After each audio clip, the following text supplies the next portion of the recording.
بسم اللہ الرحمن الرحیم السلام علیکم ورحمۃ اللہ وبرکاتہ الحمد للہ حمدا کثیرا طیبا مبارکا فیہ کما یحب ربنا ویرضی اما بعد اعوذ باللہ من الشیطان الرجیم من ہمزہ ونفخہ ونفثہ بسم اللہ الرحمن الرحیم قال فما خطبکم ایھا المرسلون قالوا انا ارسلنا الی قوم مجرمین۔ آج انشاءاللہ ہم 27ویں پارے کی تفسیر کا خلاصہ ہم پڑھیں گے۔ اللہ تعالیٰ ہمیں قرآن پڑھنے، سمجھنے، اس پر عمل کرنے والا بنا دیں، اور اہم ترین باتیں رمضان المبارک کی گزر رہی ہیں۔ آج جس وقت میں یہ پارہ ریکارڈ کر رہا ہوں 25ویں رات ہے، اور ابھی رات کے 12:31 ہو رہے ہیں، اور انتہائی مبارک رات ہے اور مبارک عمل ہے۔ اللہ رب العالمین مجھے بہتر سے بہتر انداز میں یہ سبق پڑھانے کی، سمجھانے کی توفیق دیں، اور اللہ تعالیٰ ہمارے اس پڑھانے کو قبول فرما لیں۔ اس بارے میں پہلی آیت جو ابھی میں دیکھ رہا تھا ریکارڈنگ سے پہلے، اسی پہلے صفحے پر اللہ فرماتے ہیں فَفِرُّوا إِلَى اللَّهِ، دوڑو اللہ کی طرف، اللہ کی طرف آنے کی راتیں ہیں۔ قرآن پڑھنا، سمجھنا اللہ کی عبادت ہے، ٹھیک ہے نا۔ یہ جو راتیں ہیں یہ صرف جاگنے کے لیے نہیں ہے۔ جاگنے میں آپ نے عبادت کرنی ہے، دعا مانگنی ہے، آپ نے قرآن کی تلاوت کرنی ہے، قرآن کے لیکچر سنتے رہیں، کسی عالم کا آپ بیان سنیں، اور سب سے بہترین عبادت جو ہے وہ دعا مانگنا اور اپنے گناہوں کی معافی مانگنا ہے۔ تو اللہ فرماتے ہیں فَفِرُّوا إِلَى اللَّهِ، دوڑو، لپکو، بھاگو اللہ کی طرف۔ إِنِّي لَكُمْ نَذِيرٌ مُبِينٌ، بے شک میں تمہیں ڈرانے والا ہوں واضح۔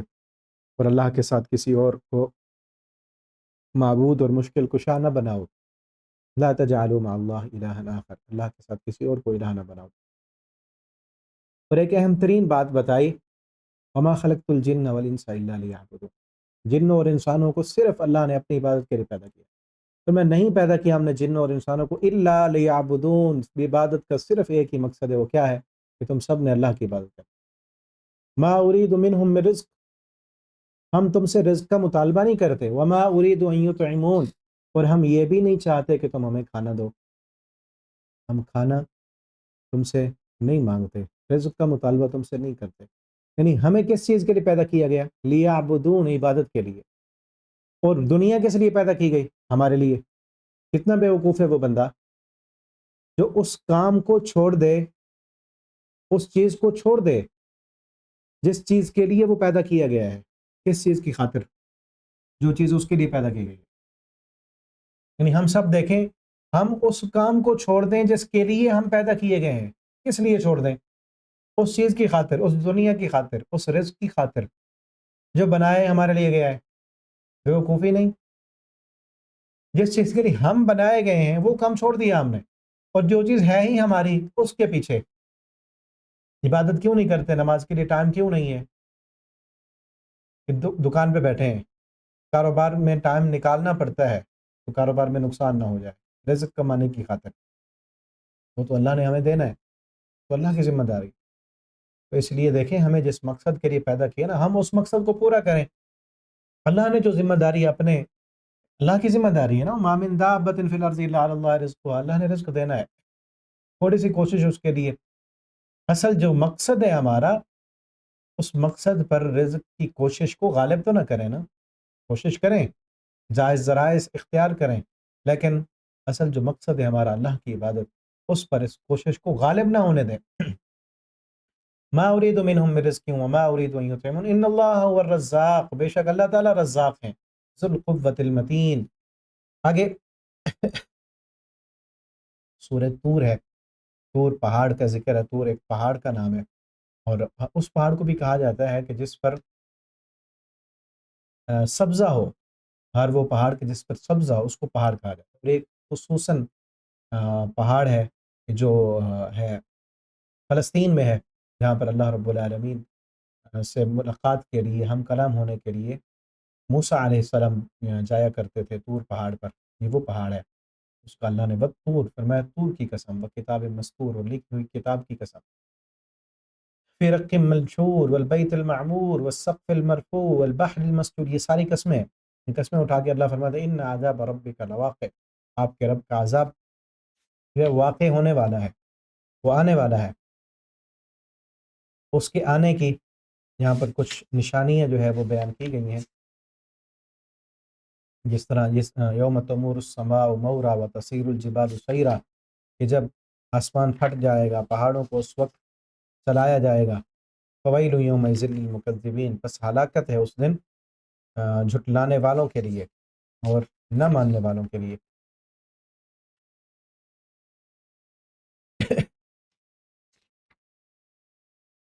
آگے جنتیوں کا صفات بیان کی گئی، ان المتقین فی جنات و نعیم، متقی لوگ نعمتوں والے باغات میں ہوں گے، فاکہین بما آتاہم ربہم، وقاہم، ان کو ان کا رب پھل عطا کرے گا، میوے عطا کرے گا، اور بچا لے گا انہیں ان کا رب عذاب الجحیم، جہنم کے عذاب سے، اور انہیں کہا جائے گا کلوا واشربوا ہنیئا، کھاؤ پیو اور خوشی کے ساتھ، ہنین، ہنین کا معنی جتنا کھا سکتے ہو خوش و خرم ہو کر، بما کنتم تعملون، یہ اس کا بدلہ ہے جو تم دنیا میں عمل کرتے تھے، متقین علی سرر مصفوف، ٹیک لگائے ہوئے ہوں گے تختوں پر، صرف وہ نہیں، والذین، وہ بھی، والذین آمنوا واتبعتہم، ایمان والے اور ان کی اتباع کرنے والے، ذریتہم، ان کی اولادیں، بھی ایمان، ایمان کے ساتھ، یعنی اولاد ایسے نہیں ڈائریکٹ جائے گی، ایمان کے ساتھ انہوں نے اپنے والدین، نیک والدین کی اتباع کی، الحقنا بہم ذریتہم، ہم ان کی اولادوں کو ان کے ساتھ ملا دیں گے، وما التناہم من عملہم من شیء،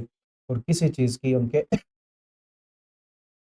رزق میں سے کمی نہیں کی جائے گی۔ خوش نصیب ہیں وہ اولاد جس کو ان کے والدین نیک مل گئے، تو ان نیک والدین کے پیچھے چلیں، ان کی اتباع کریں جو نیک ہیں، یہ نہیں کہ صرف آنکھیں بند کر کے والدین اگر صحیح راستے پر نہیں تھے تو ان کے پیچھے پھر تو نہیں چلنا، اگر والدین نیک تھے تو اولاد خوش نصیب ہے، ان کی نیکی کا صلہ کیا ملے گا کہ ان کی اولاد کو ان کے والدین کے ساتھ ملا دیا جائے گا۔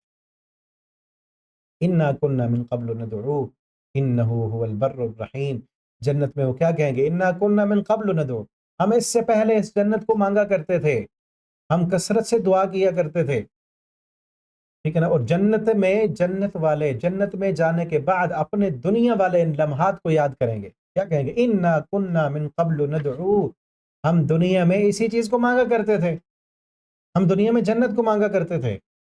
لیکن اب دعائیں جو کر رہے ہیں، کہ ایسا لمحہ ہے دعا کا کہ جن لمحات کو جنتی جنت میں جانے کے بعد بھی نہیں بھولے، تو اس لیے دعا کے دن ہیں، ہر وقت دعا کریں، دعا یہ ایسا ہتھیار ہے اللہ نے دیا ہے مومن کو، کہ ہر ہتھیار دنیا کا وہ خراب بھی ہو سکتا ہے، وہ جو ہے پرانا بھی ہو سکتا ہے، دیکھتے ہیں نا ہتھیار رکھتے ہیں اپنی حفاظت کے لیے، اس کو اٹھانا پڑتا ہے، اس کو چلانا پڑتا ہے، اس کو ریپیئر کرنا پڑتا ہے، پھر بلکہ جو اسلحہ ہے، ہتھیار جو ہے، اس کا جو ہے وہ لائسنس لینا پڑتا ہے، رینیو کرانا پڑتا ہے، وہ پرانا بھی ہو جاتا ہے۔ دعا ایسا ہتھیار ہے مومن کا جس کو نہ بوجھ اٹھانے کی ضرورت ہے، نہ اٹھانے کے لیے گارڈ رکھنے کی ضرورت ہے، نہ اس کا لائسنس لینے کی ضرورت ہے، نہ وہ پرانی ہوتی ہے، نہ وہ ہتھیار پرانا ہوتا ہے، ایسا ہتھیار ہے کہ یہ نہیں کہ کبھی نہ چلے، دنیا والا ہتھیار تو ہو سکتا ہے نا کہ کبھی موقع پر دھوکہ دے دے، یہ ہتھیار ایسا ہے کہ جو کبھی دھوکہ نہیں دیتا، اور ایسا ہتھیار کہ جس کو استعمال کر کے جنتی جنت میں پہنچ کر کیا کہیں گے، انا کننا من قبل ندعو، ہم تو دنیا میں دعائیں مانگا کرتے، یہ جنت تو مانگتے تھے، انہ هو البر الرحیم، بے شک وہ بہت نیک اور رحم کرنے والا ہے۔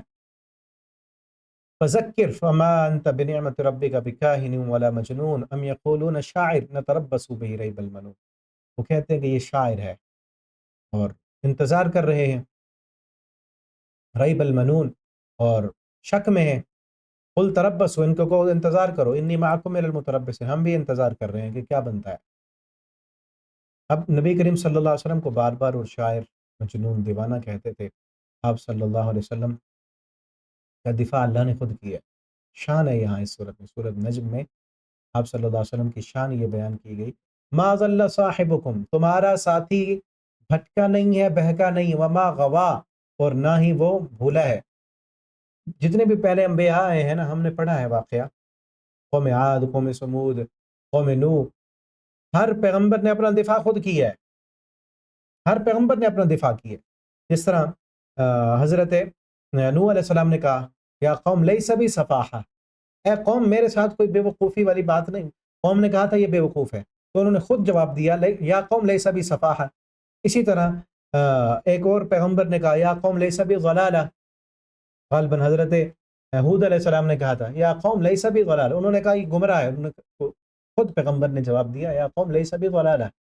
لیکن پیارے پیغمبر صلی اللہ علیہ وسلم کا شان اور مقام دیکھیں کہ آپ صلی اللہ علیہ وسلم کو جب معاذ اللہ مجنون کہا گیا، دیوانہ کہا، اللہ نے جواب دیا معاذ اللہ صاحبکم، تمہارا ساتھی بہکا نہیں ہے، بھٹکا نہیں ہے، حد سے نہیں بڑھا، وما ينطق عن الهوى، یہ اپنی مرضی سے تو بولتا ہی نہیں، ما ينطق عن الهوى ان هو الا وحی یوحى، یہ تب بولتا ہے جب اللہ رب العالمین کی وحی آ جاتی ہے۔ یہ آپ صلی اللہ علیہ وسلم کی شان ہے، آپ کا مقام ہے اور مرتبہ ہے کہ آپ اپنی مرضی سے کلام ہی نہیں کرتے، آپ کے ہونٹ ہلتے ہیں اللہ کی وحی پر، اللہ کے حکم پر۔ اس لیے آپ صلی اللہ علیہ وسلم کی جو احادیث ہیں وہ بھی اللہ کی وحی ہیں، جو بھی صحیح حدیث ہے اس کا وہی مقام اور مرتبہ ہے جو اللہ کی وحی قرآن کا ہے۔ یہ قرآن اللہ کی وحی اور حدیث بھی اللہ کی وحی، نبی کریم صلی اللہ علیہ وسلم کی زبانی۔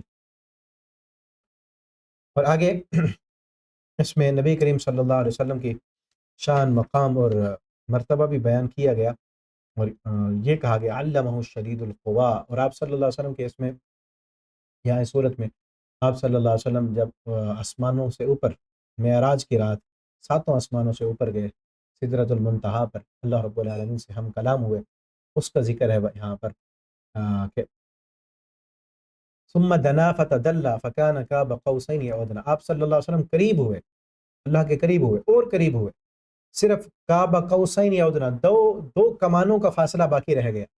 لیکن یہ یاد رکھیں عقیدے کا مسئلہ ہے کہ اللہ رب العالمین سے نبی کریم صلی اللہ علیہ وسلم ہم کلام ہوئے ہیں، اللہ تعالیٰ کو دیکھا نہیں ہے۔ بعض لوگوں کا یہ عقیدہ اور نظریہ ہے کہ معراج کی رات اللہ رب العالمین کو آپ صلی اللہ علیہ وسلم نے دیکھا ہے۔ امی عائشہ رضی اللہ تعالیٰ عنہ فرماتی ہیں، صحیح البخاری کی حدیث ہے کہ جو بندہ یہ کہے کہ معراج کی رات نبی کریم صلی اللہ علیہ وسلم نے اللہ رب العالمین کو دیکھا، تو وہ بندہ جھوٹ بولتا ہے۔ آپ صلی اللہ علیہ وسلم نے اللہ تعالیٰ کو نہیں دیکھا۔ اس دنیا کی آنکھ سے کوئی انسان اللہ رب العالمین کو نہیں دیکھ سکتا، ہاں جنت میں دیدار ہوگا۔ آپ صلی اللہ علیہ وسلم جو وہاں گئے تو اللہ رب العالمین حجاب میں کئی 70,000 نور کے پردے تھے، ان پردوں میں نبی کریم صلی اللہ علیہ وسلم سے اللہ رب العالمین ہم کلام ہوئے، تحفہ ملا ہے معراج کا، نماز کا، ٹھیک ہے نا۔ اور آپ صلی اللہ علیہ وسلم نے یہ جو ہم پڑھتے ہیں التحیات للہ والصلوات والطیبات والسلام علیک ایھا النبی، یہ بھی جو ہے معراج کی رات ملا۔ اور یہاں پر جو ہے نا فاوحى الى عبده ما اوحى، 2 کمانوں سے یہ اس سے بھی کم فاصلہ رہ گیا، تو پھر وحی کی عبدی اپنے بندے کی طرف، ما اوحى جو وحی کی، ما کذب الفؤاد ما رأى، دل نے جھوٹ نہیں بولا جو دیکھا۔ کس کو دیکھا؟ سدرۃ المنتہا پر کس کو دیکھا؟ افتمارونہ علی ما یری ولقد رآہ نزلۃ اخری، دیکھا اس کو دوسری مرتبہ عند سدرۃ المنتہا، سدرۃ المنتہا پر۔ یہ جبرئیل امین کو نبی کریم صلی اللہ علیہ وسلم نے پہلی مرتبہ جب پہلی وحی نازل ہوئی تھی، اقرأ بسم ربک الذی خلق، اس کے بعد آپ صلی اللہ علیہ وسلم نے دیکھا تھا آسمان کے کناروں پر جبرئیل امین نے اپنے پروں کو پھیلایا ہوا تھا، اس وقت جبرئیل امین کو ان کی اصلی صورت میں دیکھا تھا۔ اور دوسری مرتبہ پھر معراج کی رات سدرۃ المنتہا پر جبرئیل امین کو ان کی اصلی صورت میں دیکھا تھا، اللہ رب العالمین کو نہیں دیکھا۔ یہاں پر وہی جبرئیل امین کو دیکھنے کا ذکر ہے، اور مفسرین نے یہی چیز لکھی ہے۔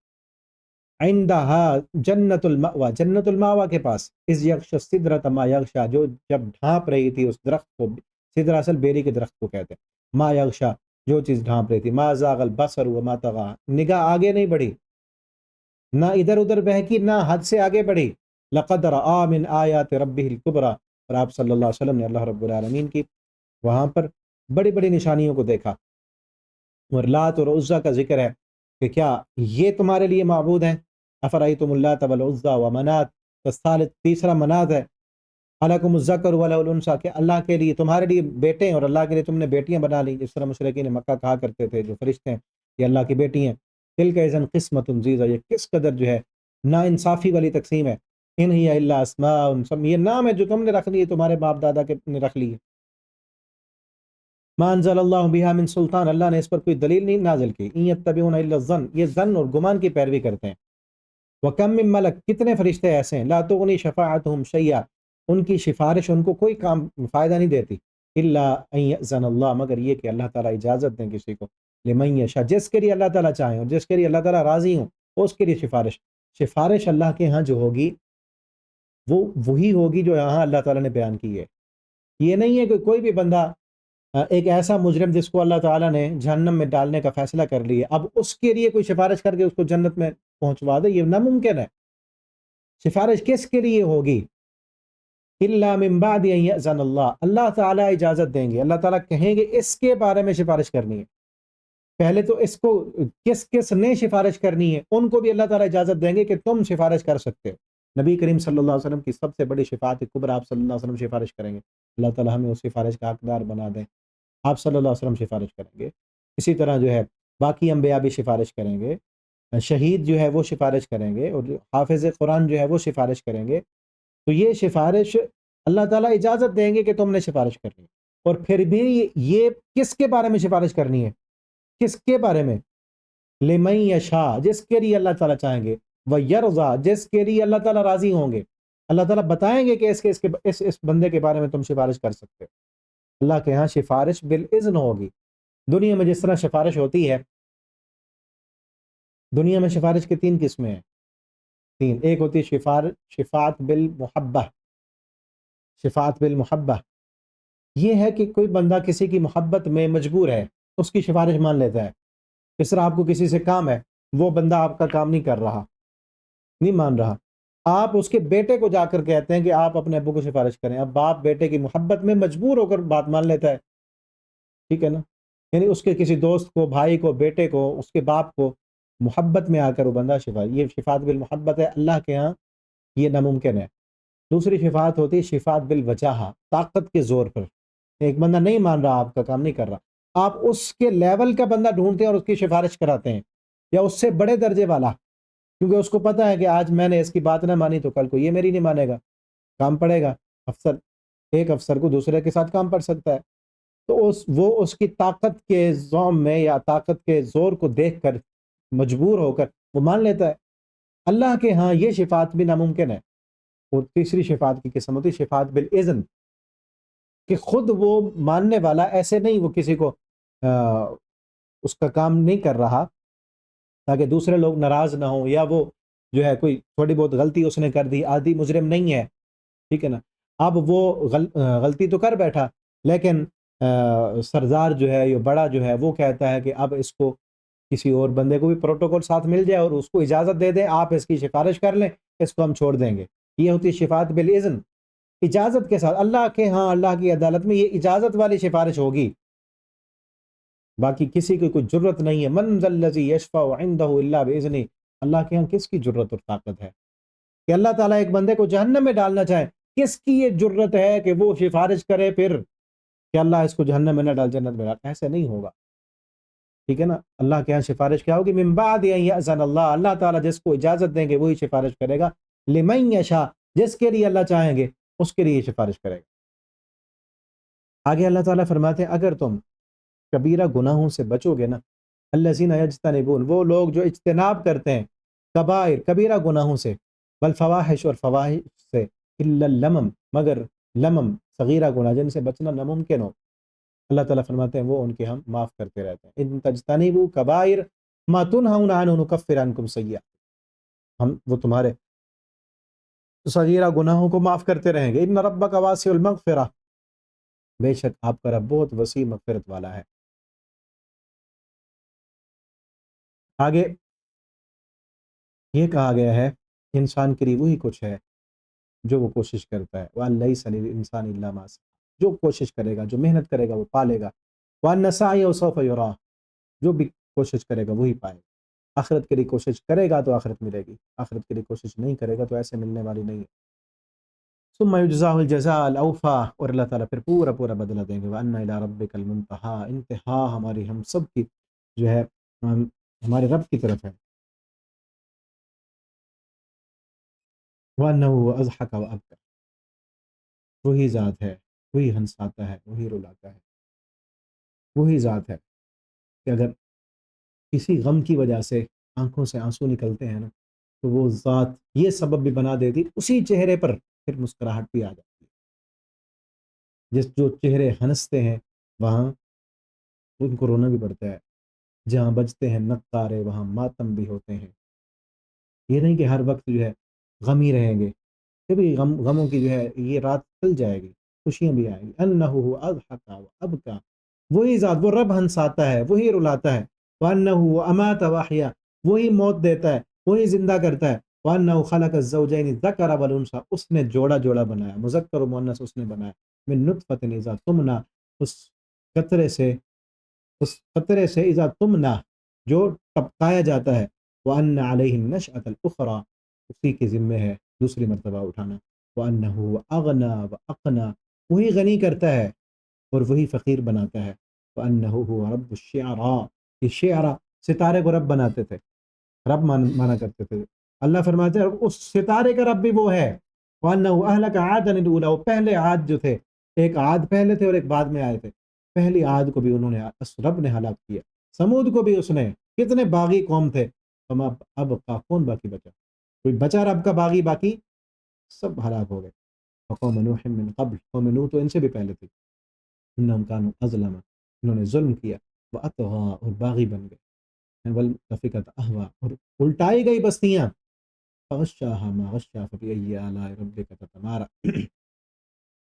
آگے سورۃ القمر ہے، اقتربت الساعہ، قیامت قریب آگے، وانشق القمر، اور چاند دو ٹکڑے ہو گیا، یہ حقیقت میں چاند دو ٹکڑے ہوا تھا، چاند دو ٹکڑے ہوا تھا، آج بھی سائنسدان اس چیز کو مانتے ہیں، جو چاند پر پہنچے ہیں وہاں گئے ہیں تو انہوں نے وہ کہتے ہیں کہ چاند کے اندر ہمیں ایسے ایسے شگاف ملے ہیں جس سے یہ معلوم پڑتا ہے کہ یہ دو ٹکڑے ہوئے تھے اور پھر مل گئے تھے، حقیقت میں یہ نہیں تھا کہ نظر بندی تھی یا جو ہے نظر کا دھوکہ، ایسی چیزیں نہیں تھی، کوئی جادو اس طرح کا معاملہ نہیں تھا، بلکہ حقیقت میں مشرکین مکہ نے مطالبہ کیا تھا کہ چاند دو ٹکڑوں میں بٹ جائے تب ہم مان لیں گے، نبی کریم صلی اللہ علیہ وسلم نے اشارہ کیا، اللہ کے حکم سے چاند دو ٹکڑے ہو گیا، شق القمر، چاند شق ہو گیا، بلکہ یہ بھی میں نے پڑھا تھا تاریخ کی بک میں کہ جب یہ چاند دو ٹکڑے ہوا تو اس وقت بر صغیر میں ایک ریاست تھی، یہ ہمارا انڈیا پاکستان اس وقت بر صغیر تھا نا، بر صغیر میں سندھ کے اندر ایک ریاست تھی، ریاست کریالہ، ریاست کریالہ کا ایک اس وقت جو ہے وہ بادشاہ تھا، اس ریاست کا جو بڑا تھا، جو نواب تھا، ریاستیں ہوا کرتی تھی مختلف، وہ نواب اس رات، ان رات کے وقت چاند دو ٹکڑے، اس رات جو ہے وہ اپنی اہلیہ کے ساتھ، اپنی شہزادی کے ساتھ، وہ جو تھا اپنے بالا خانے میں، اپنے بالا خانے میں وہ رات گزار رہا تھا اور جاگ رہا تھا، اس نے بھی اس چاند کو دو ٹکڑے ہوتے دیکھا، اس وقت چونکہ میڈیا کا دور نہیں تھا کہ خبر پھیل جاتی ہے ہر کسی کو، جو اس وقت جاگ رہا تھا سب نے دیکھا، یہ نہیں کہ صرف وہ جو اس وقت لوگ تھے، جادو تو وہی ہوتا ہے نا کہ جو اس مجلس میں موجود ہو ان کو ہی نظر آتا ہے، باقی کو نہیں پتا چلتا، یہ حقیقت میں جو ہے چاند دو ٹکڑے ہوا اور جو جو بھی اس وقت زندہ تھا سب نے دیکھا، اور تاریخ میں یہ باتیں ملتی ہیں کہ اقتربت الساعہ وانشق القمر، قیامت کے، اور یہ چاند کا دو ٹکڑے ہو جانا یہ قیامت کے قریب آنے کی نشانی ہے، ٹھیک ہے نا، تو اس کو بیان کر کے اللہ نے فرمایا قیامت قریب ہے، وہیں یرو آیتیں یعرض، یہ کوئی بھی نشانی دیکھتے ہیں اعراض کرتے ہیں اور کہتے ہیں سحر مستمر، یہ جادو ہے، یعنی چاند کو دو ٹکڑے ہوتے ہوئے دیکھ لیے انہوں نے تو کہا کہ کیا ہے یہ جادو ہے، مانا نہیں انہوں نے۔ آگے نوح علیہ السلام کا ذکر ہے اور ایک بڑا زبردست جو ہے وہ جملہ بیان کیا گیا، فدعا ربہ، نوح علیہ السلام نے دعا کی اپنے رب سے، اور کیا کہا، انی مغلوب فانتصر، اے میرے رب میں مغلوب ہو گیا، میں مغلوب، میں ہار گیا، فدعا ربہ، نوح علیہ السلام نے اپنے رب سے دعا کی اور کیا کہا، فانتصر، اللہ میری مدد فرما، ایک ہی لفظ ہے دعا کا، دیکھیں ایک ہی لفظ، فانتصر، ایک لفظ میں دعا کی ہے، دل کی گہرائیوں سے نکلنے والی دعا ہو نا، ایک ہی جملہ ہی کیوں نہ ہو، اللہ تعالیٰ قبول کرتے ہیں، ٹھیک ہے نا، یاد رکھیں دعا کی قبولیت کے رازوں میں سے ایک راز ہے کہ دعا مانگے پورے یقین کے ساتھ، بلکہ آج ہی ایک میسج میں سن رہا تھا، ایک بہن ہے ہمارے پاس پڑھتی ہیں، انہوں نے کہا کہ آپ دعا مانگنے کا طریقہ بتائیں، تو مختصر دعا کا طریقہ آپ سیکھ لیں، دعا مانگنی ہے نا آپ نے دل کی گہرائیوں سے مانگیں، پورے یقین سے مانگیں، یہ دل میں نہ ہو قبول ہو جائے گی ٹھیک ہے، نہ ہو تو تب بھی ٹھیک ہے، ایسے نہ ہو، بلکہ کل پرسوں ایک شیخ کا درس سنا میں نے، وہ اپنے کسی استاد کے بارے میں بتا رہے تھے دعا کی قبولیت کا راز، وہ شیخ کہتے ہیں ان کے پاس ایک بندہ آیا مجبور، انتہائی مجبور، اس نے آ کر اپنی مجبوری بیان کی اور کہا کہ میرے لیے دعا کریں، وہ شیخ کہتے ہیں میں نے دعا میں 3 چیزیں کہیں، یہ 3 چیزیں آپ بھی یاد کر لیں، میں نے بھی سیکھی ہیں، یاد کی ہیں، اور انشاءاللہ دعا میں ان کو اپلائی کرنا ہے، ٹھیک ہے نا، وہ 3 چیزیں کیا ہیں، عقیدے کی ہیں 3 چیزیں، تو شیخ کہتے ہیں میں نے دعا کی اور میں نے اللہ سے کہا اللہ یہ بندہ مجبور تھا، پریشان تھا، اور وہ بندہ کہہ رہا ہے میں ہر ڈاکٹر کے پاس گیا، دنیا کے جتنے بھی لیول پر ڈاکٹر تھے، اعلیٰ سے اعلیٰ درجے والے ڈاکٹر کے پاس گیا میں نے، اس نے مجھے لا علاج کر دیا ہے۔ اب آخری در کیا ہے؟ دعا، آخری ہتھیار دعا ہے۔ میں دعا کرانے کے لیے آپ کے پاس، آپ میرے لیے دعا کرنا۔ کیا کہتے ہیں میں نے رات کو لمبی دعائیں بہت کی، ان دعاؤں میں سے ایک دعا یہ بھی تھی، اور کیا کہا آپ نے اللہ سے؟ 3 چیزیں کہیں، 3 چیزیں۔ ایک چیز یہ کہی کہ اے اللہ یہ بندہ مجبور تھا، ساری دنیا کے ڈاکٹروں نے اس کو لا علاج کر دیا، اس کی پریشانی کو اے اللہ کیا تو حل نہیں کر سکتا؟ اگر نہیں کر سکتا حل تو اللہ تو نہ کر، لیکن میرا یہ ایمان ہے، میرا یہ عقیدہ ہے کہ اللہ اس میری مشکل کو، اس بندے کی مشکل کو حل تو نہیں کرنا ہے، تیرے علاوہ کوئی نہیں کر سکتا۔ ہم بھی سیکھیں یہ پہلا طریقہ، اپنے اللہ سے کہیں اللہ میرا ایمان اور عقیدہ یہ ہے کہ میرا یہ مسئلہ، میری یہ مشکل حل کرنی ہے تو نے کرنی ہے، تیرے علاوہ میری اس مشکل کو کوئی حل کر سکتا ہی نہیں ہے، میرا یہ ایمان ہے۔ اور دوسرا لفظ یہ کہ اے اللہ اگر تو نے اس کی پریشانی کو حل کر دیا تو کیا تجھ سے کوئی پوچھے گا کہ کیوں حل کی ہے؟ اللہ اگر تجھ سے کسی نے پوچھنا ہے نا کہ اس کی پریشانی کو کیوں حل کی ہے تو نہ کر، لیکن اللہ میرا ایمان اور یقین ہے کہ تجھ سے کوئی پوچھنے والا نہیں ہے، پوری کائنات سے تو پوچھتا ہے، تجھ سے کوئی پوچھ سکتا نہیں ہے، اللہ اس کی پریشانی کو حل کر دے۔ ہم بھی کہیں یقین سے، ایمان سے کہ اللہ ہماری یہ مشکل، ہماری یہ پریشانی، ہماری یہ اگر تو نے حل کر دی، ٹال دی، تجھ سے تو کوئی پوچھنے والا نہیں ہے۔ بندہ اس سے مانگتے ہوئے شرماتا ہے نا جو نہ کر سکتا ہو، ہمارا تو ایمان اور یقین ہے کہ کل نہیں اللہ نہیں ہے، بندہ اس سے مانگتے ہوئے شرماتا ہے کہ جس سے کوئی پوچھتا ہو کہ اس نے اگر یہ کام کر دیا تو اسے کوئی پوچھے گا، اللہ تجھ سے کون پوچھنے والا ہے؟ اور تیسرا جملہ یہ کہا شیخ نے کہ میں نے کہا اللہ اس بندے کی پریشانی کو حل کرنے کے بعد تیرے خزانوں میں کوئی کمی آنی ہے؟ بندہ اس سے مانگتے ہوئے شرماتا ہے نا کہ جو ہمیں دے دے پھر اس کے پاس کمی رہ جائے۔ اللہ تو ہمارا ایمان اور یقین یہ ہے کہ اللہ تو پوری کائنات کو ان کی منشا اور مرضی کے مطابق سب کو جو مانگتے ہیں دے دے، تیرے خزانوں سے ایک قطرہ بھی کمی نہیں آتی۔ اللہ تیرے خزانوں میں کیا کمی آتی ہے؟ اس بندے کی پریشانی دور کر دے۔ وہ کہتے میرے دل سے آواز آئی کہ بندے کی پریشانی ٹل گئی۔ کہتے اگلے دن میں صبح روٹین کے تحت بچوں کو پڑھانے کے لیے جامعہ میں گیا، وہ بندہ پہلے ہی مٹھائی کا ڈبہ لے کے آیا ہوا، رو رہا تھا، آنکھوں سے آنسو تھے۔ ہم دنیا کے بڑے بڑے ڈاکٹروں کے پاس گیا، میرا مسئلہ حل نہیں ہوا، لیکن آج دعا کی برکت سے اللہ نے حل کر دیا۔ ٹھیک ہے نا؟ تو ہم بھی کہیں، خصوصاً میری وہ بہن جنہوں نے سوال کیا ہے کہ دعا مانگنے کا طریقہ کیا ہے، قدرتاً پچھلے دنوں یہ درس میں نے سنا تو یہ چیز مجھے بڑی اچھی لگی۔ آپ اللہ کے سامنے جب جائیں پورے یقین کے ساتھ اور یہ جملے کہیں اللہ سے، اللہ ہمارا ایمان اور یقین ہے میری پریشانی کا حل ملنا ہے تو تیرے در سے ملنا ہے، کسی اور در سے مجھے امید ہی نہیں ہے، کوئی اور حل کر سکتا ہی نہیں۔ اللہ میرا یقین ہے تو نے کرنا ہے، تو نہ کر سکتا ہوتا تو میں نہ آتا، اللہ تو کر دے۔ اور تجھ سے کوئی پوچھنے والا نہیں، اس کے پاس جاتے ہوئے ہم شرمائے نا کہ جس سے کوئی پوچھنے والا ہو، تجھ سے کوئی پوچھنے والا نہیں ہے، تو جو مرضی کر دے اور اللہ تیرے خزانوں میں کوئی کمی نہیں آتی۔ بندہ اس سے مانگتے ہوئے شرماتا ہے نا کہ جس کے پاس کمی ہو کسی چیز کی، اللہ تو خزانوں کا مالک ہے، تیرے پاس تیرے مانگنے سے کیا کمی ہوتی ہے؟ اور پھر یہ بھی کہیں کہ اللہ میرا یہ مطالبہ ہے دنیا والوں کے پاس میں نہیں ہے، میرے پاس میں نہیں ہے، میرے پاس میں تو مجبور ہوں، کمزور ہوں، میں مجبور ہوں نا، میرے پاس میں نہیں ہے کہ اللہ تو مجبور نہیں ہے، تو بے بس نہیں، ہم بے بس ہیں نا، دنیا والوں کے اختیار میں نہیں، دنیا والوں نے لا علاج کر دیا، دنیا والوں نے مجھے دھتکار دیا، اللہ تیرے دروازے تو کھلے ہیں، مجھ سے نہیں ہو رہا نا، میرے والدین سے نہیں ہو رہا، میرے بچوں سے نہیں ہو رہا، میرے دوستوں سے نہیں ہو رہا، ہم سارے انسانوں سے یہ کام نہیں ہو رہا، اللہ تجھ سے تو ہو سکتا ہے، تو محتاج نہیں، تو مجبور نہیں، ہم مجبور ہیں نا، ہمارے سامنے رکاوٹیں ہیں، تیرے سامنے تو کوئی رکاوٹ نہیں، اللہ تو حل کر دے۔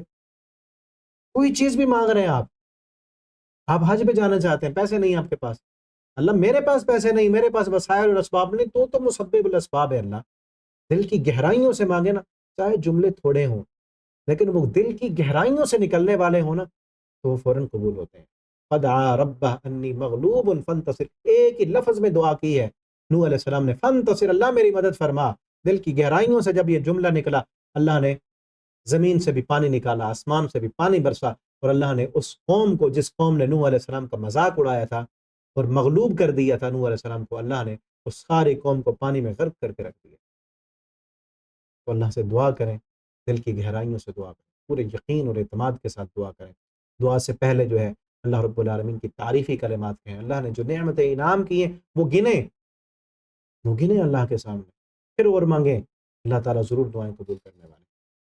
اور اس صورت میں بار بار یہ کہا گیا وَلَقَدْ يَسَّرْنَا الْقُرْآنَ لِلذِّكْرِ فَهَلْ مِن مُدَّكِرٍ، ہم نے اس قرآن کو سمجھنے کے لیے بڑا آسان بنایا، للذکر، سمجھنے کے لیے، نصیحت کے لیے۔ یہاں اس ذکر سے مراد یاد کرنا نہیں ہے، یاد کرنے کے لیے بھی آسان ہے، لیکن للذکر سے مراد نصیحت ہے۔ کوئی بندہ نصیحت حاصل کرنا چاہتا ہے تو قرآن بڑی زبردست نصیحت کرنے والا ہے۔ نصیحت آپ دیکھیں نا، کتنی چیزیں ہم سیکھ رہے ہیں، روزانہ پڑھ رہے ہیں نصیحت کے لیے، کوئی ایک چیز ہی دل میں اتر جائے نا تو زندگی بدل جاتی ہے۔ وَلَقَدْ يَسَّرْنَا الْقُرْآنَ، بار بار یہ کہا گیا۔ قوم عاد کا ذکر ہے، قوم سمود کا ذکر ہے، اور پھر قوم لوط کا ذکر ہے، اور ان کے درمیان 4-5 دفعہ جو ہے نا یہ کہا گیا وَلَقَدْ يَسَّرْنَا الْقُرْآنَ لِلذِّكْرِ فَهَلْ مِن مُدَّكِرٍ۔ اللہ فرماتا ہے کہ ہم نے اس قرآن کو ذکر کے لیے بڑا آسان بنایا۔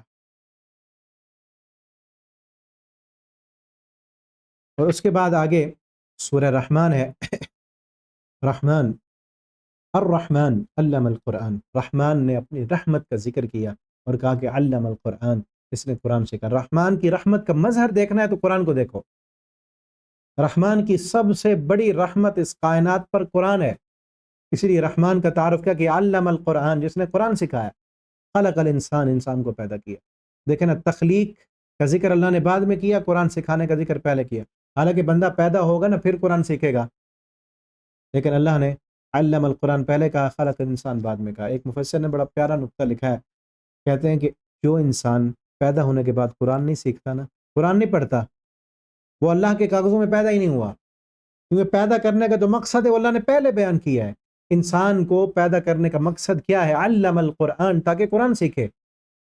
یہ قرآن ایک گائیڈ بک ہے، جس طرح باقی دنیا کی جو کریٹر ہوتے ہیں، کوئی بھی چیز بناتے ہیں، ان کے ساتھ گائیڈ بک ہوتی ہے نا۔ جس طرح موبائل ہے آپ کے پاس، یہ لیپ ٹاپ ہے، کوئی بھی چیز ہے دنیا کی، اس کو بنانے والا اس کو صحیح چلانے کے لیے پھر گائیڈ بک دیتا ہے ساتھ، کہ اس کو دیکھو، اس کو کیسے چلانا ہے تم نے۔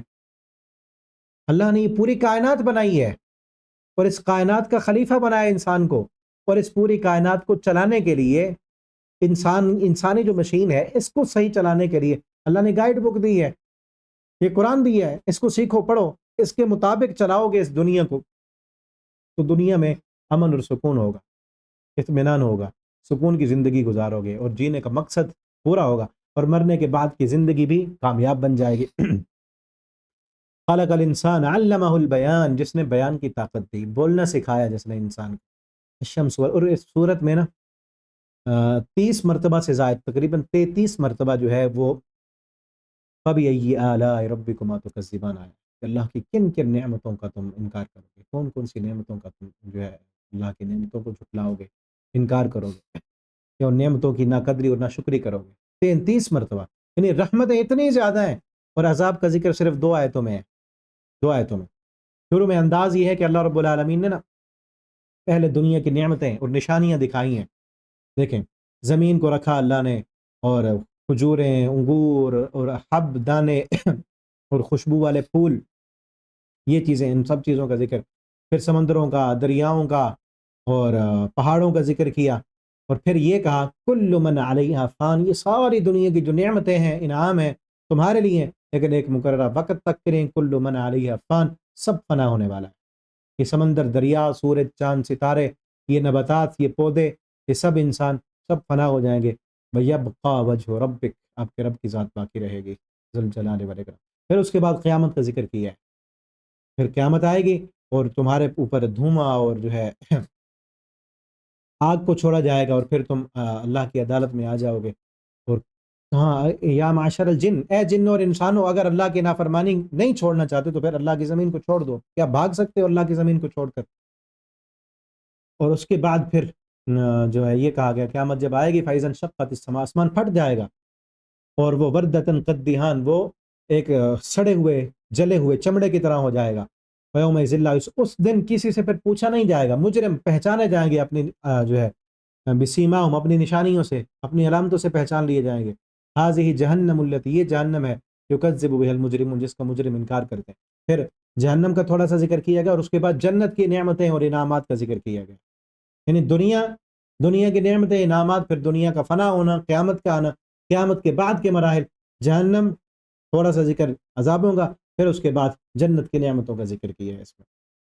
پھر میں ولیمن خاف مقام ربی، جو اپنے رب کے سامنے کھڑا ہونے سے ڈر گیا، جنتان، اس کے لیے 2 جنتیں ہیں. ان دونوں جنتوں کی تعریف کی ہے کہ اس میں کیا ہوگا. اس میں پہلی جنت میں عینان تجریان، جاری رہنے والے 2 چشمے ہوں گے، متقین، ٹیک لگائے ہوں گے جنتی باغوں میں، اور ان کے لیے فیہن قاصرات الطرف، نظریں جھکانے والی حوریں ہوں گی جن کو آج سے پہلے کسی جن اور انسان نے چھوا تک نہیں ہے. اور ایسے یاقوت والمرجان، جس طرح چھپے ہوئے موتی ہیں، یاقوت اور مرجان ہیں. اور حل جزاء الاحسان الا الاحسان، احسان کا بدلہ احسان ہے. اور 2 جنتیں اور ہوں گی، اور اس میں جو ہے جوش مارتے ہوئے چشمے ہوں گے، پھل ہوں گے، کھجوریں ہوں گی، انار ہوں گے. فیہن خیرات الحسان، خیرات نیک سیرت، حسان خوبصورت حوریں ہوں گی، حور مقصورت، حوریں چھپائی ہوئی خیموں میں. دیکھیں خیرات الحسان، خوب سیرت، خوبصورت. سیرت کو صورت پر مقدم کیا ہے کیونکہ سیرت کی اہمیت زیادہ ہے صورت سے. اللہ تعالیٰ صورت نہیں دیکھتے، سیرت دیکھتے ہیں. لیکن آج دنیا صورتوں پہ مرتی ہے. صورت دیکھتے ہیں ہم، سیرت جیسے بھی ہو. اللہ نے جنت کی عورتوں کی بھی صفت بیان کی، خوبصورت بھی ہوں گی، لیکن خوبصورتی سے پہلے اللہ فرماتے ہیں خیرات، خوبصورت ہوں گی، با اخلاق ہوں گی، اپنی خاوندوں کی فرما بردار ہوں گی. اور ایسی لم یطمثہن انس قبلہم ولا جان، ان سے پہلے کسی مرد اور کسی جن نے ان کو چھوا تک نہیں. اور ایسی خوبصورت قاصرات الطرف، اپنی نظروں کو جھکانے والی، نظریں اٹھا کر اپنے دیکھیں گی تو صرف اپنے شوہروں کو دیکھیں گی، نظر اٹھا کر کسی اور کو دیکھنے والی بھی نہیں ہے. اس جنت کے لیے محنت کریں، اس جنت کے لیے کوشش کریں، اللہ سے دعائیں مانگیں. آپشن صرف 2 ہی ہے نا پھر، یا جنت یا جہنم. اس جنت میں جانے کی کوشش کریں جو جنت بڑی اعلیٰ ہے، بڑی الفا ہے، بڑی قیمتی ہے. رب کی جنت بڑی قیمتی ہے، اور اللہ نے بیچ دی ہے، بیچ ڈالی اللہ نے جنت. کس کے بدلے ہے؟ جنت کو اللہ نے بیچ دی ہے. کس کے بدلے؟ مومنوں سے کی جانیں اور مومنوں کے مال. جو مال دے گا، جان دے گا، وقت دے گا اللہ کو، اللہ نے جنت اسے دے دی، اس ایمان والے کو دینی. آگے سورہ واقعہ ہے. اذا واقعات الواقعہ، واقعہ اصل قیامت کے ناموں میں سے ایک نام ہے کہ جو آنے والی آئے گی، جس کا آنا جھوٹا نہیں ہے. خافضۃ الرافعہ، بلندی عطا کرنے والی اور پست کرنے والی ہے، بلند کر دینے والی اور پست کر دینے والی وہ قیامت. اس دن کی جو ہے نا جو بلندی ہے، اس دن جو بلند ہو گیا وہ کبھی پھر پست نہیں ہوگا. اللہ تعالیٰ اس دن کی بلندی ہمیں عطا کر دے. اور قیامت کا دن خافضۃ الرافعہ، کچھ لوگوں کو پست کر دے گا، کچھ لوگوں کو بلند کر دے گا. اس دن جو لوگ بلند ہو گئے وہ پھر زندگی میں کبھی پست نہیں ہوں گے، اور جو اس دن پست ہو گئے، جو اس دن ہار گئے، وہ زندگی میں کبھی پھر بلند نہیں ہو سکیں گے. اللہ تعالیٰ اس دن کی بلندی عطا کر دیں ہمیں. آمین کہیں. اللہ سے دعا ہے اللہ ہمیں اس دن کی بلندی عطا کر دیں. آج ليلۃ القدر کی رات ہو سکتی ہے، ليلۃ القدر کی رات و پاک رات ہے. اللہ سے دعا کرتا ہوں اللہ ہمیں اس دن کی بلندی عطا کر دے. اللہ اس دن کی ہار سے ہمیں بچا لے. اللہ اپنی رحمت سے ہمیں ان لوگوں میں شامل کر دے جن کو تو نے بلندی عطا کرنی ہے. تو پھر اللہ نے اس صورت میں 3 قسم کے لوگوں کا ذکر کیا ہے کہ اس دن قیامت کے دن لوگ 3 قسموں میں ہوں گے. کون؟ کنتم ازواجا ثلاثہ، تم اس دن 3 گروہوں میں ہوگے. اصحاب الیمین، میمنہ، کچھ دائیں ہاتھ والے، کتنے اچھے ہیں دائیں ہاتھ والے، کچھ بائیں ہاتھ والے، کتنے برے ہیں بائیں ہاتھ والے. اور تیسرا کون ہوگے؟ والسابقون السابقون، آگے بڑھ جانے والے، یعنی کچھ پاس ہونے والے، کچھ فیل ہونے والے، اور کچھ پوزیشن لینے والے ہوتے ہیں نا. کچھ پاس ہو گئے، کچھ فیل ہو گئے، اور کچھ کیا ہے پروٹوکول ان کو ملا کہ وہ اعلیٰ نمبروں سے پاس ہوئے ہیں، ان تو پوزیشن ہولڈر ہیں. والسابقون السابقون، اور آگے بڑھ جانے والے، سبقت لے جانے والے، تو کیا ہی بات ہے. اولئک المقربون، وہ تو اللہ کے مقرب ہوں گے، اللہ کے قریبی ہوں گے، فی جنات النعیم، نعمتوں والے باغات میں. اب وہ کون ہوں گے؟ سلۃ من الاولین، جو پہلے لوگ گزر چکے ہیں ان میں سے بہت بڑا حصہ، قلیل من بعد والوں میں تھوڑے. کیونکہ سابقون کا کیا مطلب؟ ہر چیز میں آگے بڑھنے والے، اللہ کی رضا والا جو بھی کام ہے نا اس میں آگے بڑھتے ہیں. اللہ تعالی ہمیں ان لوگوں میں شامل کر لے اپنی رحمت سے. اللہ سے یہ دعا کریں اور اس کے لیے آگے بڑھیں، ہر نیکی کے کام میں آگے بڑھنے والے بنیں. فی جنات النعیم، نعمتوں والے باغ میں ہوں گے، سلۃ من الاولین وقلیل من الاخرین علی سرر موضونہ، ٹیک لگائے ہوں گے تختوں پر، متکئین علیہا متقابلین، ٹیک لگا کر تکیوں پر آمنے سامنے جو ہے جنتی ایک دوسرے سے گفتگو کر رہے ہوں گے، یطوف علیہم بلدان، ان پر بچے، چھوٹے بچے، مخلدون، جو غلام اور خادم ہمیشہ بچے رہیں گے، وہ چکر لگا رہے ہوں گے، بِأَكْوَابٍ وَأَبَارِيكَ، پیالے اور گلاس اور جگ، سرائیاں، وہ لے کر شراب جو ہے وہ انڈیل انڈیل کر ان کو جو ہے جام دے رہے ہوں گے، ایسی شراب ہوگی لا یصدعون عنہا، اس سے وہ بہکیں گے نہیں، نہ ان کا دماغ خراب ہوگا، وفاکہۃ، اور میوے ہوں گے، پھل ہوں گے جو وہ چاہیں گے، ولحم طیر، پرندوں کا گوشت ہوگا، مما یشتہون، جو بھی جیسا گوشت وہ چاہیں گے، حور عین، اور موٹی آنکھوں والی حوریں ہوں گی، کامثال اللؤلؤ المکنون، گویا کہ وہ چھپائے ہوئے موتی ہیں، جزاء بما كانوا يعملون، بدلہ ہے اللہ تعالیٰ جو جنتیوں کو دیں گے، لا يسمعون فیہ لغوا، جنت میں کسی قسم کی کوئی لغو، بےہودہ بات نہیں سنیں گے وہ، الا قیلا سلاما سلاما، کیا ہوگا؟ سلاما، سلامتی ہو اور سلامتی ہو، واصحاب الیمین، اور دائیں ہاتھ والے، ما اصحاب الیمین، کتنے اچھے ہیں دائیں ہاتھ والے، جن کو نام اعمال دائیں ہاتھ میں ملے گا، فی سدر مخضود، بیری کے درخت ہوں گے ان کے لیے، طلح منضود، گھنے سائے اور لمبے شاخوں والے، خوبصورت اور گھنے، طلح وظل لمبے سائے، ماء مسکوب، بہتی ہوئی آبشاریں، فاکہۃ کثیرہ، بہت زیادہ پھل اور میوے، لا مقطوعہ، جو کاٹے نہیں جائیں گے، ولا ممنوعہ، نہ ختم ہوں گے نہ کوئی روکے گا، منع بھی نہیں کیا جائے گا۔ دنیا میں ہوتا ہے نا، کسی باغ میں گئے ہیں، ٹائم اپ ہو گیا جی، آپ کا ٹکٹ پوری ہو گئی، گھومنے آئے تھے نا، چلو جاؤ آپ واپس، ویزا تمہارا کمپلیٹ ہو گیا، اب اپنے ملک، ہوتا ہے نا، لا مقطوعہ، کوئی روکے گا نہیں، نہ کوئی کاٹے گا، ولا ممنوعہ، ختم ہوں گے، یا دنیا میں اپنی کوئی نعمتیں لے کے آئے گا، ختم ہو گئی، جنت کی نہ نعمتیں ختم ہوگی، نہ تمہیں کوئی روکے گا، نہ باہر نکالے، تمہاری اپنی، اللہ وارث بنا دیں گے، کوشش کریں کہ اللہ اپنی رحمت سے پہنچا دیں ہمیں وہاں، وفرش مرفوعہ، بلند و بالا تخت بچھے ہوں گے، انا انشأناہن انشاء، ہم دوبارہ سے پیدا کریں گے ان کو، نئے سرے سے پیدا کریں گے، فجعلناہن ابکارا، ہم انہیں بنا دیں گے ابکار، یہ بکر کی جمع ابکار ہے، کنواری بنا دیں گے، یعنی دنیا کی جو عورتیں ہیں ان کو اللہ فرماتے ہیں نئے سرے سے پیدا کریں گے، اور ان کو یہ دنیا کی جو بیوی ہے یہ بھی جنت میں خاوند کے پاس ہوگی، اور حوروں کی یہ سردار ہوگی، ٹھیک ہے نا، اور بعض عورتیں یہ اعتراض کرتی ہیں کہ جنت میں مردوں کو تو حوریں ملیں گی، عورتوں کو کیا ملے گا، اور پھر جب ان کو کہا جاتا ہے کہ دنیا والا شوہر ملے گا تو کہتے ہیں تم کو 70 حوریں مردوں کو، اور عورتوں کو ایک، اور وہ بھی وہی دنیا والا۔ تو یاد رکھیں، یہ چیز ذہن میں رکھیں کہ جنت میں جو سوچ ہوگی نا وہ جنتیوں والی ہوگی، اور فطرت کے مطابق ہوگی، غیر فطرت کے مطابق نہیں ہوگی۔ جو عورت کی فطرت سلیمہ ہے نا، جو عورت کی فطرت سلیمہ ہے وہ زیادہ خامد کی طلبگار ہے ہی نہیں، فطرت سلیمہ عورت کی زیادہ خامدوں کی طلبگار ہے، اس لیے ایک ہی شادی ہے عورت کی، بیک وقت ایک ہی خامد ہے نا اس کا، ایک اگر فوت ہو جاتا ہے تو پھر اور شادی کر سکتی ہے وہ، اسی لیے ام سلمہ رضی اللہ تعالی عنہ نے نبی صلی اللہ علیہ وسلم سے پوچھا تھا، اللہ کے پیغمبر جس عورت کی دنیا میں 2 شوہر ہیں، یعنی ایک شوہر فوت ہو گیا، ایک شوہر فوت ہو گیا اس کا، پھر اس نے کسی اور سے طلاق جو ہے وہ شادی کر لی، کیونکہ ام سلمہ رضی اللہ تعالی عنہ کے 2 شوہر تھے، ایک پہلے فوت ہو گئے اور بعد میں انہوں نے نبی کریم صلی اللہ علیہ وسلم سے شادی کی، اس لیے سوال کیا کہ 2 شوہر جنت میں کس کے پاس ہوگی، تو آپ صلی اللہ علیہ وسلم نے فرمایا اللہ تعالیٰ اس عورت کو اختیار دیں گے، اب یہ نہیں کہ دونوں کے پاس ہو، وہ ایسے نہیں ہے اس کے دونوں شوہر ہوں، آپ صلی اللہ علیہ وسلم نے فرمایا اللہ تعالیٰ اس عورت کو اختیار دیں گے کہ دنیا میں کس کے پاس جانا چاہتی ہے وہ، تو وہ عورت اس کے پاس جائے گی دنیا میں جس شوہر کا اخلاق زیادہ اچھا ہوگا، وہ اس کی بیوی بنے گی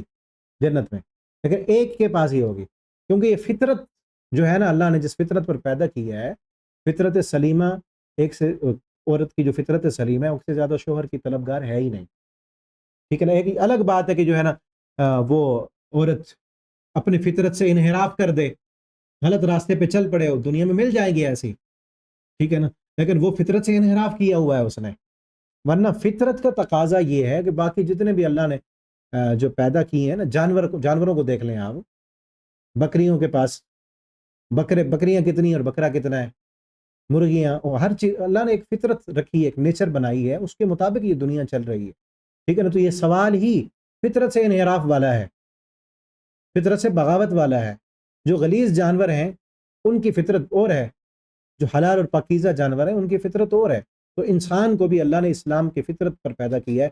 جنت میں یہ بغیر جو اسلام کی فطرت کے خلاف جو چیز ہے وہ اس کی خواہش ہی پیدا نہیں ہوگی، ٹھیک ہے نا۔ اور دنیا والی عورت جو ہے وہ سردار ہوگی حوروں کی، اور جو چاہے گی، یہ نہیں ہے کہ پھر وہ کیا مجبور ہوگی۔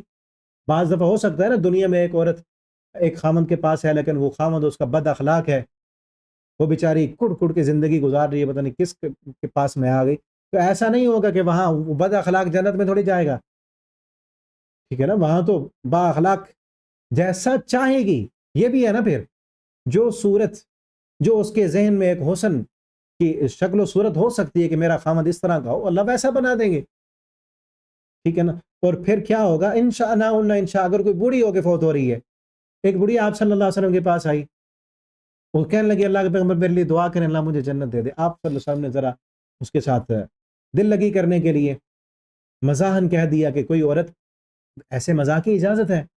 آپ نے فرمایا بوڑھی عورتیں جنت میں نہیں جائیں گی، وہ بیچاری رو پڑی۔ حالانکہ بات ایک طرف سے تو ٹھیک تھی نا، بوڑھی عورت تو جنت میں نہیں جائے گی۔ پھر آپ صلی اللہ علیہ وسلم نے اس کو بتایا کہ بوڑھی جنت میں نہیں جائیں گی، جوان ہو کے جائیں گی۔ بڑھاپے میں اور جنت میں کیا کرنا ہے تم نے؟ اللہ تعالیٰ جوان انا انشاءنا انشاء دوبارہ سے پیدا کریں گے اور جوان بنا دیں گے۔ فجعلناہن ابکارا عربا اترابا، عربا ہم عمر، اترابا، اترابا ہم عمر، عرب کہتے ہیں دل سے چاہنے والی، ٹوٹ کر چاہنے والی، ایسی ہوں گی کہ اپنے خامدوں سے دل و جان سے محبت کرنے والی، ٹھیک ہے نا۔ یہ چیز نہیں ہے کہ دنیا میں اگر کوئی پسند نہیں ہے شوہر، بد اخلاق ہے، تو اب تو اس کے پاس کوئی آپشن ہی نہیں۔ یہ بھی آ سکتا ہے نا کسی عورت خاتون کے ذہن میں کہ اگر ایک مرد کو اپنی بیوی پسند نہیں ہو تو کوئی اور دوسری شادی بھی کر سکتا ہے، اس کے پاس تو آپشن ہے، ہمارے پاس کیا ہے، ٹھیک ہے نا۔ تو جنت میں بھی پھر یہ کیا نہیں ہوگا، ایسی ہوں گی کہ دل سے جو شوہر ہے نا اس کا، اللہ نے جو دی ہے جنت میں، اس سے دل سے ٹوٹ کر چاہنے والی، اس سے محبت کرنے والی، دنیا کی طرح نہیں ہوگا معاملہ۔ بس یہ کوشش کریں اللہ تعالیٰ پہنچا دیں ہمیں، عورت ہے یا مرد ہے، سب کے لیے وہاں کیا ہوگا جنت میں، جو چاہیں گے، جو چاہیں گے، عورت جو چاہے گی، جتنا چاہے گی، جیسا شوہر چاہے گی، اور یہ چاہت کہ ایک سے زیادہ ہوں، یہ چاہت پیدا ہی نہیں ہوگی، کیونکہ یہ چاہت فطرت کے خلاف ہے اور اسلام کے خلاف ہے۔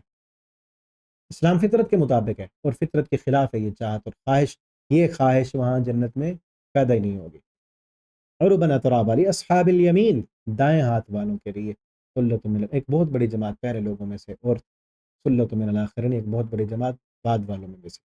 اور آگے جہنم کا ذکر کیا کہ تیسرا گروہ کون سا ہے، اصحاب الشمال، جن کو نامہ اعمال بائیں ہاتھ پہ ملے گا۔ کتنے برے ہیں وہ بائیں ہاتھ والے، اللہ تعالیٰ ہمیں بچا لیں، اللہ ہمیں ان لوگوں میں شامل نہ کریں، اللہ تو اپنی رحمت سے ہمیں ان لوگوں سے بچا لے، اللہ ہمیں تو سابقون میں شامل کر لے، یا اللہ ہمیں جو دائیں ہاتھ میں جن کو نامہ اعمال ملے گا ان میں شامل کر لے، اللہ اپنی رحمت سے ان لوگوں سے ہمیں بچا لے۔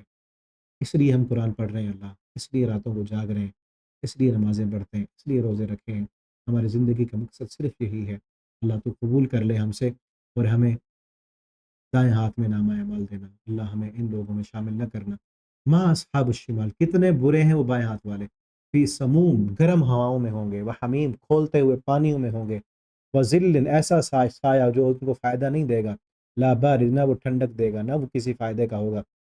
انہم کانوا قبل ذالک مترفین، دنیا میں بڑے وہ اتراتے تھے، بڑے خوش و خرم تھے، اور مال و دولت والی زندگی تھی ان کی، کانوا یصرون علی الحنث العظیم، بڑے بڑے گناہوں پر ڈٹے رہتے تھے، اڑ جاتے تھے، وکانوا یقولون، کہتے تھے اذا متنا، جب ہم مر جائیں گے اور مٹی ہو جائیں گے، انا لمبعوثون، ہم دوبارہ اٹھائے جائیں گے، مر کر دوبارہ اٹھنے پر ان کا کوئی یقین نہیں تھا۔ اب آباؤنا الاولون، کہیں گے ہم بھی، ہمارے باپ دادا بھی، اور قل ان الاولین، سے کہو ہاں تم بھی، تمہارے باپ دادا بھی اٹھائے جاؤ گے، تم لمجموعون، تمہیں جمع کیا جائے گا، الی میقات یوم معلوم، ایک مقررہ وقت کے لیے، ثم انکم، پھر تم، اے گمراہ لوگوں اور جھٹلانے والو، لاکلون من شجر، تم زقوم کا درخت کھاؤ گے اور اپنے پیٹ کو بھرو گے، یہ کھلایا جائے گا ان کو اور ان کے منہ میں ٹھونسا جائے گا، فشاربون، پھر پیو گے، من الحمیم، کھولتا ہوا پانی، جس طرح ایک بیمار اونٹ پیتا ہے، بیمار اونٹ عرب میں، اونٹ کو نا ایک پیاس کی بیماری لگتی ہے، وہ جتنا پانی پیتا جائے اس کی پیاس ختم نہیں ہوتی، تو اس کو ہیم کہتے ہیں، شرب الہیم، جس طرح پیاسا اونٹ پیتا ہے،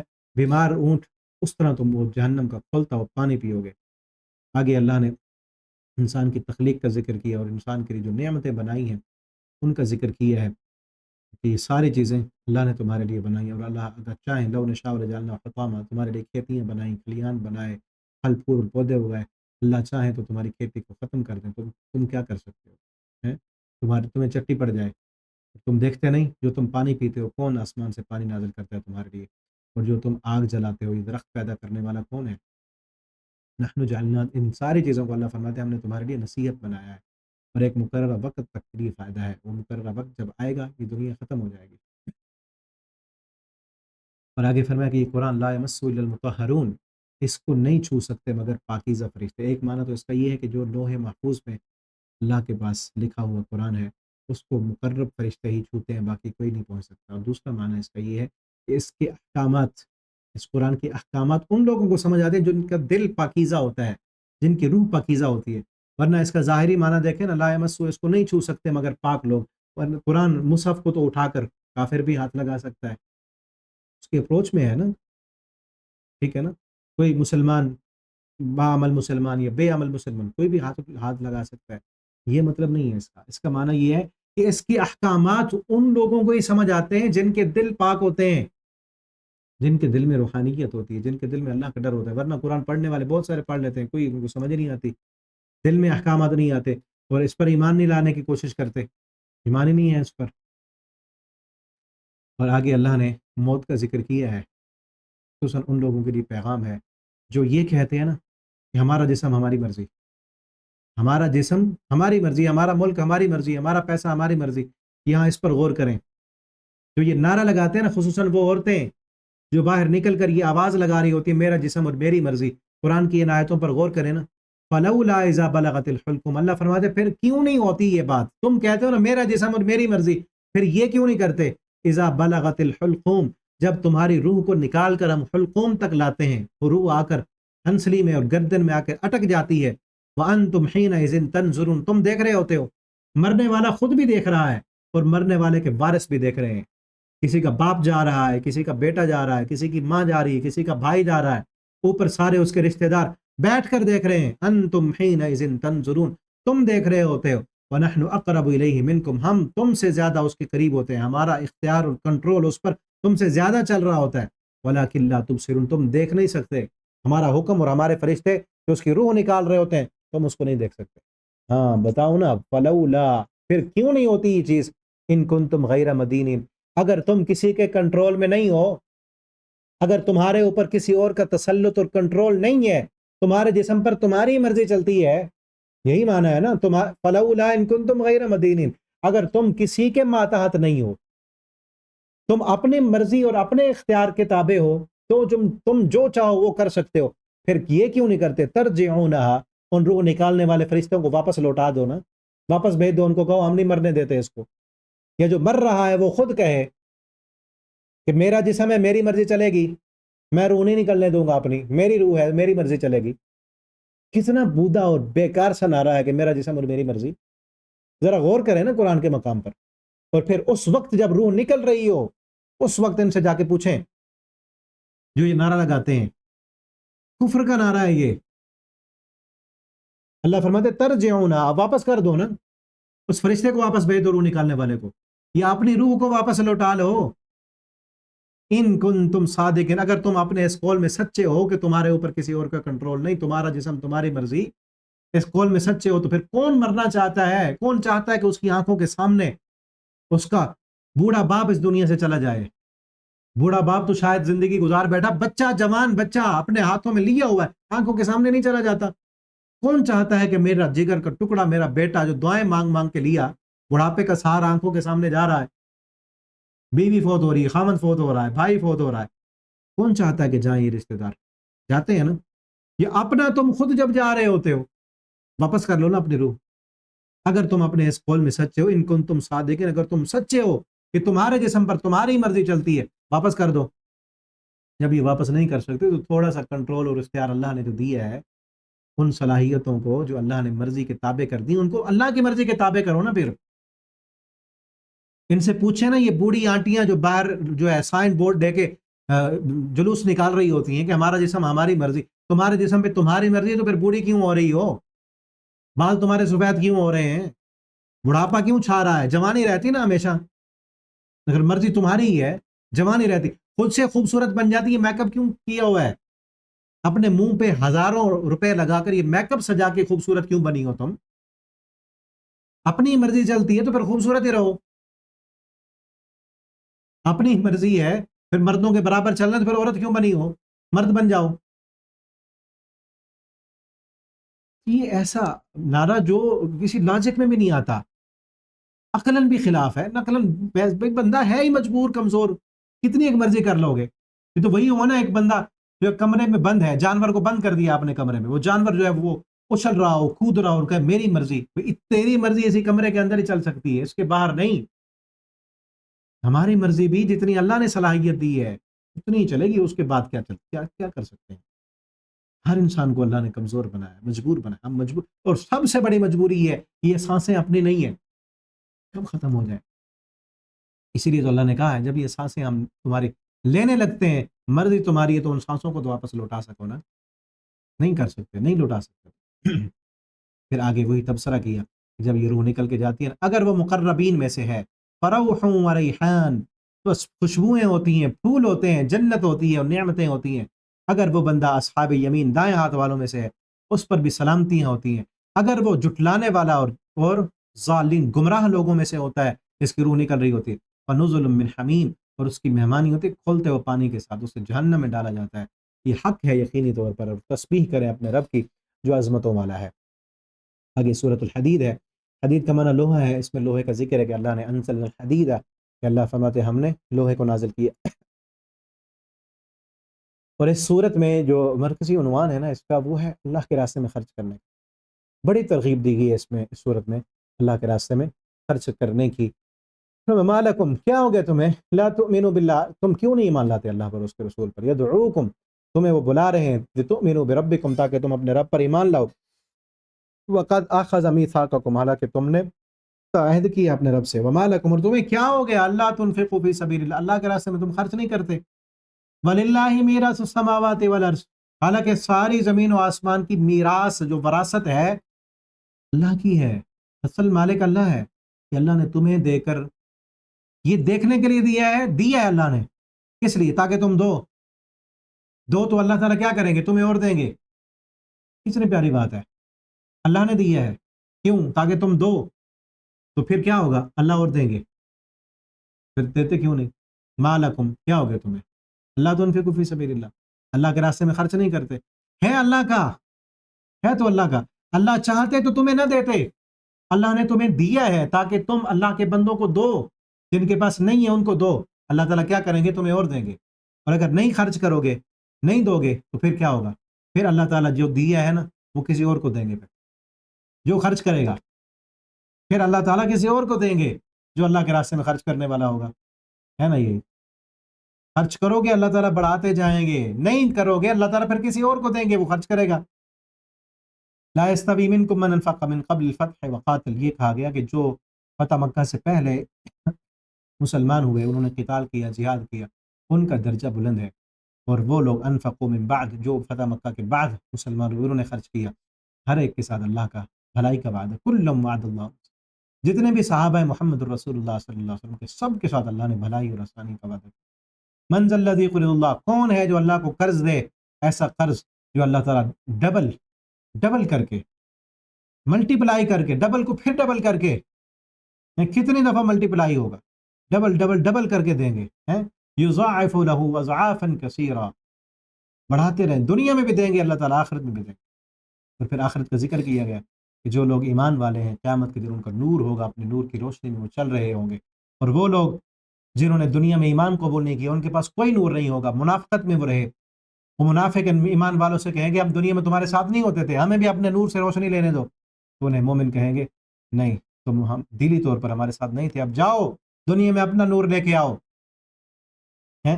نقتبس من نورکم قیل ارجعوا، انہیں کہا جائے گا قیل ارجعوا، واپس لوٹ جاؤ، فالتمسوا، اپنا نور ڈھونڈو، ایمان ہوتا تو تمہارا نور ہوتا، فضرب بینہم، ان کے درمیان ایک دیوار، رکاوٹ ڈال دی جائے گی، اس دیوار کی ایک طرف رحمت ہوگی، دوسری طرف عذاب ہوگا۔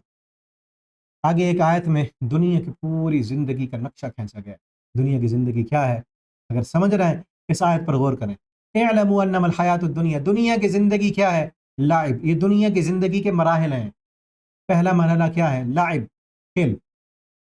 واللہو، دوسرا مرحلہ، پہلے مرحلے میں جب بچہ بالکل بچہ ہے، 2 سالوں کی عمر، 4 سال کی عمر، 5 سال، اتنے میں صرف اس کو کھیلنے کا ہی پتہ ہے، بس کھیل کود ہے. تھوڑا سا بڑا ہوتا ہے نا، 10 12 سال کا، لہو. اس کھیل میں پھر تھوڑا سا لہویات بھی آ جاتا ہے. اب تو بچے جب موبائل آیا ہے نا، لہو بہت جلدی آ گیا ہے.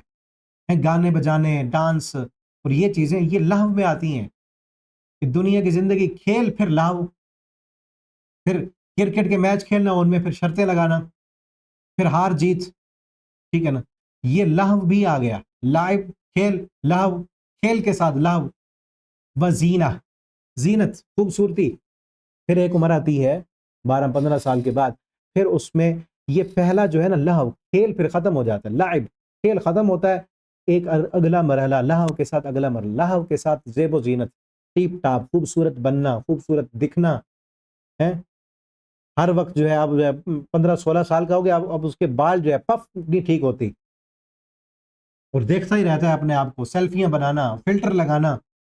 اب تو جدید دور ہے نا، سیلفیاں بنا کے اس پہ فلٹر لگا کے اور فیس بک پہ ڈالنا، پھر دیکھنا کتنے لائک، کتنے کمنٹ ہوئے ہیں، کس کس نے مجھے پسند کیا ہے، کس کس نے تبصرہ کیا ہے. یہ کیا ہے؟ لعب و لہو و زینہ. اور پھر اگلا ایک مرحلہ آتا ہے زندگی کا کچھ عرصے کے بعد، 20 25 سال میں. وہ مرحلہ کیا ہوتا ہے؟ وہ تفاخر. اس کھیل کو پھر یہ لعب ختم ہو گیا، لہو لعب ختم.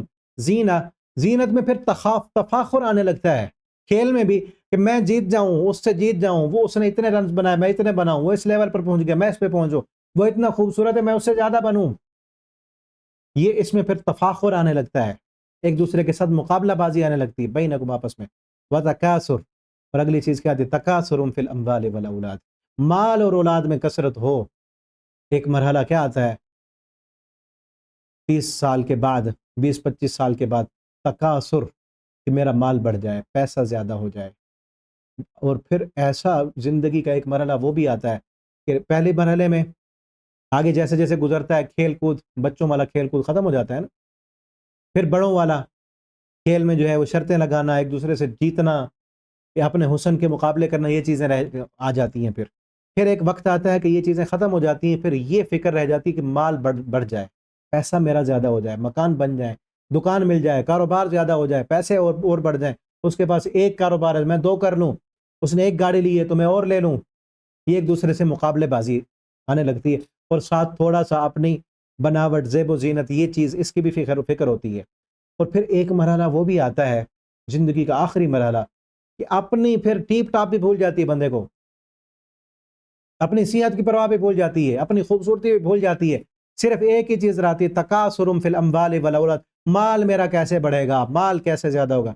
اولاد، اس وقت اولاد میں بھی فخر کیا جاتا تھا کہ اولاد بھی زیادہ ہو. اب اولاد میں زیادہ وہ نہیں کیا جاتا. یہ بھی کیوں ہوا کہ مال زیادہ ہو. اولاد اگر زیادہ ہوگی تو مال زیادہ اولاد کو دینا پڑے گا، تقسیم ہو جائے گا، مال کم پڑ جائے گا. مال زیادہ رکھنے کے لیے اولاد بھی کم کر دی، مال ہی مال ہو. آخری دم تک الہاکم التکاثر حتی زرتم المقابر. اللہ فرماتے کثرت کی طلب نے تمہیں ہلاک کر دیا، یہاں تک کہ قبریں دیکھ لیں تم نے. قبر تک پہنچنے تک یہ مال کی ہرس اور ہوس کبھی ختم نہیں ہوتی. ہاں، جو اسلام کو پڑھ لے، جو زندگی کی حقیقت کو سمجھ لے، اس کو پتہ ہوتا ہے یہ زندگی، یہ دنیا ختم ہونے والی ہے، اس کی ہرس ختم ہو جاتی ہے. ہوتی ہی نہیں، آخرت کے طلبگار کی دنیا میں کوئی ہرس نہیں ہوتی. لیکن جو دنیا کا طالب ہے، جو دنیا کا حریص ہے، مرتے دم تک اس کی ہرس ختم نہیں ہوتی. کیا آخری موقع پر بھی کئی لوگ ایسے نہیں ہوتے، آخری موقع پر بھی 2 نمبری کر رہا ہے، دھوکہ کر رہا ہے، فراڈ کر رہا ہے، بیٹیوں کو محروم کر کے بیٹوں کو زیادہ جائیدادیں اور دینے کے لیے اپنی آخرت برباد کر رہا ہے اور بچیوں کو محروم کر رہا ہے. یہ کثرت کبھی کماثل غیث، اس کی مثال ایسے ہے جس طرح بارش برستی ہے، عجب الکفار نبات. جو یہاں کافر جو ہے کسان کو کہا گیا، کسان کو بڑا خوبصورت لگتا ہے کہ ابھی نباتات، ہماری کھیت اور کھلیان جو ہے وہ پک چکے ہیں اور پھول لگ چکے ہیں اور ابھی جو ہے اناج آئے گا. ثم یہیج فترہ مصفرہ، پھر جو ہے اچانک جو ہے ہوا آتی ہے، تیز آندھی آتی ہے. ثم یکون حطاما، پھر اس سب جو ہے کھیت کو اڑا کر جلا کر راکھ بنا دیتی ہے، ایسے ہی دنیا کی زندگی ہے کہ جوانی ہوتی ہے، رونقیں ہوتی ہیں، جو ہے جوانی کی بہاریں ہوتی ہیں، اور اچانک موت آتی ہے، سب ختم ہو جاتا ہے۔ انسان کی آگے جو تمنائیں ہوتی ہیں، ابھی میں نے یہ کرنا ہے، ابھی یہ کرنا ہے، ابھی وہ میں نے کام کرنا ہے، ابھی اتنی دولت مل جائے گی، اتنا مقام بن جائے گا، پھر اچانک موت آتی ہے اور سب کچھ ختم ہو جاتا ہے۔ اور آخرت میں کیا ہوگا؟ عذاب شدید، رب کے باغی کے لیے عذاب شدید ہوگا، یا پھر جو اللہ کا فرما بردار ہے اس کے لیے مغفرت ہوگی اللہ کی طرف سے، اور رضوان ہوگا۔ ومل حیات الدنیا، دنیا کی زندگی سوائے دھوکے کے سامان کر کچھ بھی نہیں ہے۔ اب ایک چیز ہے نا، کسی نے یہ چیز بنائی، میرے پاس بھی بک پڑھی ہے بطور مثال کے، یہ بک تو نہیں، یہ قرآن پاک کی تفسیر ہے، اس کی مثال نہیں دینی چاہیے۔ اب دیکھیں یہ ہے، یہ چیز بنانے والا کہ ہے یہ فراڈ ہے، یہ دھوکا ہے، یہ نہ لو، یہ نہ لو، دھوکا ہے۔ بنانے والا کہہ رہا ہوں 2 نمبر ہے، پھر بھی بھاگے اس کے پیچھے، کتنے بیوقوف ہیں۔ بنانے والا کہ یہ موبائل فون نہ لو، فراڈ ہے، 2 نمبر ہے، کاپی ہے، یہ اوریجنل نہیں ہے، ہم لیں اس کو، بیوقوف ہیں کہ نہیں؟ دنیا بنانے والے کیا کہہ رہے ہیں؟ رب العالمین متاع دنیا الا متاع الغرور، دنیا دھوکے کا سامان ہے، دنیا نے کسی کے ساتھ وفا نہیں کی۔ جس نے دنیا کی خاطر رب کو ناراض کیا، دنیا نے بھی اس کے ساتھ وفا نہیں کی۔ جس نے دنیا کے حسن کی خاطر اللہ کے ساتھ بغاوتیں کی، حسن نے اس کے ساتھ وفا نہیں کی۔ جس نے دنیا کے عہدوں کی خاطر اللہ کے ساتھ بغاوت کی، عہدوں نے اس کے ساتھ وفا نہیں کی۔ جس نے دنیا کی دولتوں کی خاطر اللہ کے ساتھ بے وفائیاں کی، عہدوں نے، دولتوں نے بھی اس کے ساتھ وفا نہیں کی۔ یہ دھوکا ہے، یہ فراڈ ہے، یہ حقیقت نہیں ہے۔ صرف اتنا اس سے لو، متاع، متاع کا میں نے معنی سمجھایا تھا نا آپ کو، متاع تھوڑا سا، کیونکہ رہنا ہے، گزارا کرنا ہے، تو اتنا ہی لو اس سے فائدہ، ورنہ اس کی خاطر اپنی آخرت کو ضائع اور برباد نہ کرو۔ اللہ تعالیٰ سے دعا، اللہ تعالیٰ ہمیں حقیقی معنوں میں اپنی آخرت کی فکر کرنے والا بنا دے، اور اللہ تعالیٰ پھر یہ دعا کریں، ربنا آتنا فی الدنیا حسنہ وفی الآخرۃ حسنہ، اللہ دنیا میں بھی اچھا دے، تو اس میں رہنا ہے، ٹھیک ہے نا۔ اور حسنہ یہی ہے کہ انسان اس میں جتنا حلال طریقے ہیں اس سے اس کو حاصل کرے، اور حلال جگہوں پر خرچ کرے دنیا کو، اور اس دنیا کو آخرت پر ترجیح نہ دے، اپنی آخرت کی بھی فکر کرے۔ اللہ تعالیٰ ہمیں عمل کی توفیق عطا فرما دیں۔ آخر دعوانا الحمد للہ رب العالمین۔